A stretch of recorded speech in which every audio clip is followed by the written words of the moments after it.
اعوذ باللہ من الشیطان الرجیم بسم اللہ الرحمن الرحیم الحمد للہ رب العالمین الصلاۃ والسلام علیک سید المرسلین اما بعد فاعوذ باللہ من الشیطان الرجیم بسم اللہ الرحمن الرحیم اللہم صلی علی حبیبنا محمد وآلہ وصحبہ وسلم تسلیما کثیرا کثیرا لا حول ولا قوۃ الا باللہ۔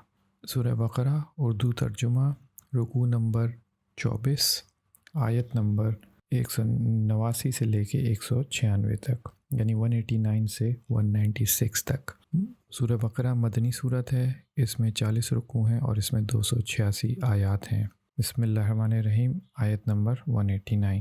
اے محمد صلی اللہ علیہ وآلہ وسلم، لوگ تم سے نئے چاند کے بارے میں دریافت کرتے ہیں کہ گھٹتا بڑھتا کیوں ہے۔ کہہ دو کہ وہ لوگوں کے اور حج کے وقت معلوم ہونے کا ذریعہ ہے، اور نیکی اس بات میں نہیں کہ گھروں میں ان کے پچھواڑے کی طرف سے آؤ، بلکہ نیک وکار وہ ہے جو پرہیزگار ہو، اور گھروں میں ان کے دروازوں سے آیا کرو اور خدا سے ڈرتے رہو تاکہ نجات پاؤ۔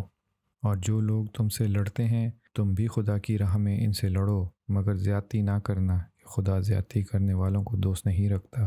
اور ان کو جہاں پاؤ قتل کر دو، اور جہاں سے انہوں نے تم کو نکالا ہے یعنی مکے سے، وہاں سے تم بھی ان کو نکال دو۔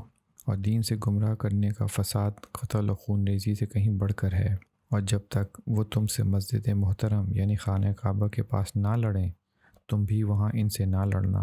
ہاں، اگر وہ تم سے لڑیں تو تم ان کو قتل کر ڈالو، کافروں کی یہی سزا ہے۔ اور اگر وہ باز آ جائیں تو خدا بخشنے والا اور رحم کرنے والا ہے۔ فَإِنَّ أَنْتَهُ فَإِنَّ اللَّهَ غَفُورٌ رَحِيمٌ۔ اور ان سے اس وقت تک لڑتے رہنا کہ فساد نابود ہو جائے اور ملک میں خدا ہی کا دین ہو جائے۔ اور اگر وہ فساد سے باز آ جائیں تو ظالموں کے سوا کسی پر زیادتی نہیں کرنی چاہیے۔ ادب کا مہینہ ادب کے مہینے کے مقابل ہے، اور ادب کی چیزیں ایک دوسرے کا بدلہ ہیں۔ پس اگر تم پر زیادتی کرے تو جیسی زیادتی وہ تم پر کرے ویسے ہی تم اس پر کرو، اور خدا سے ڈرتے رہو، اور جان رکھو کہ خدا ڈرنے والوں کے ساتھ ہے۔ اور خدا کی راہ میں مال خرچ کرو، اور اپنے آپ کو ہلاکت میں نہ ڈالو، اور نیکی کرو، بے شک خدا نیکی کرنے والوں کو دوست رکھتا ہے۔ ان اللہ یحب المحسنین۔ اور خدا کی خوشنودی کے لیے حج اور عمرے کو پورا کرو، اور اگر راستے میں روک لیے جاؤ تو جیسی قربانی میسر ہو کر دو، اور جب تک قربانی اپنے مقام پر نہ پہنچ جائے سر نہ منڈواؤ۔ اور اگر تم میں بیمار ہو کوئی، یا اس کے سر میں کسی طرح کی تکلیف ہو، تو اس کے بدلے وہ روزے رکھے اور سر نہ منڈوائے، یا صدقہ دے یا قربانی کرے۔ پھر جب اس کے سر کی تکلیف دور ہو جائے تو مطمئن ہو جاؤ۔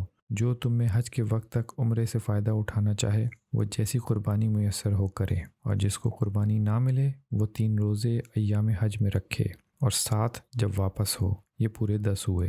یہ حکم اس شخص کے لیے ہے جس کے اہل و عیال مکے میں نہ رہتے ہوں۔ اور خدا سے ڈرتے رہو، اور جان رکھو کہ خدا سخت عذاب دینے والا ہے۔ یہاں رکوع نمبر 24 مکمل ہوتا ہے۔ جزاکم اللہ خیر۔